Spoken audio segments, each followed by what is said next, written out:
Good morning. मैं doctor Manish Kumar Jain, consultant nephrologist and transplant physician, Apollo hospital Kolkata. আজকে আমি কিডনি পেশেন্ট কিভাবে প্রেজেন্ট করতে পারে সেই নিয়ে একটু কথা বলবো। কিডনি ডিজিজ আপনারা জানেন কি ডে বাই ডে বেড়েই যাচ্ছে, और अबाउट 10% পাবলিক কিডনি পেশেন্ট হতে পারে। কিন্তু আপনাকে এটা বলে দিই কি অনেক পেশেন্টরা যেটা কিডনি ডিজিজ সাফার করে ওটা জানি না কি ওনার কিডনি সমস্যা আছে। ওরা যখন দেখা যায় কিছু টেস্ট করতে যাচ্ছে কি অপারেশন জন্য ইয়া অন্য কিছু কারণের জন্য যেখানে যাচ্ছে কি কিডনি সমস্যা একটু পাওয়া যাচ্ছে।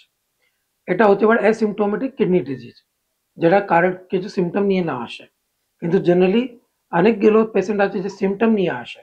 ওটা কমন সিমটম হচ্ছে ব্লাড প্রেশার রাইজ হতে পারে। 4 বছর থেকে ব্লাড প্রেশার যারা ছিল হঠাৎ করে পেশেন্ট আসছে হাই ক্রিয়েটিন নিয়ে। এটা হতে পারে ব্লাড প্রেশার কিডনির জন্য যদি বেশি ছিল, শুধু ব্লাড প্রেশার চেক করে বিপির ওষুধ খাচ্ছে কিন্তু কিডনি টেস্ট করেননি। এটা কমন ফিচার হয়। তারপরে অনেকগুলো পেশেন্ট পায়ে ফোলা নিয়ে আসে। অনেকগুলো পেশেন্ট আমাদের কাছে আসে বলে ওরা কিনা স্যার পা তো ফুলে না, কিন্তু যখন অনেক জার্নি করি তখন আমার পাটা ফুলে যায়। এটা কিন্তু ধ্যান রাখবেন, অনেকবার এটা কিডনি সমস্যা জন্য হতে পারে।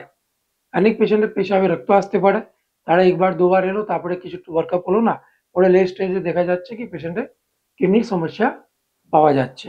তো আপনারা এটা ধ্যান রাখবেন কি ব্লাড প্রেশার রাইজ, পেশেন্টের পা ফোলা, পেশেন্টের পেশাবে রক্ত আসা, और অনেক বার জেনারেলাইজ উইকনেস, এগুলো সিমটম হয় যেতে কিডনি সমস্যা সামনে আসতে পারে।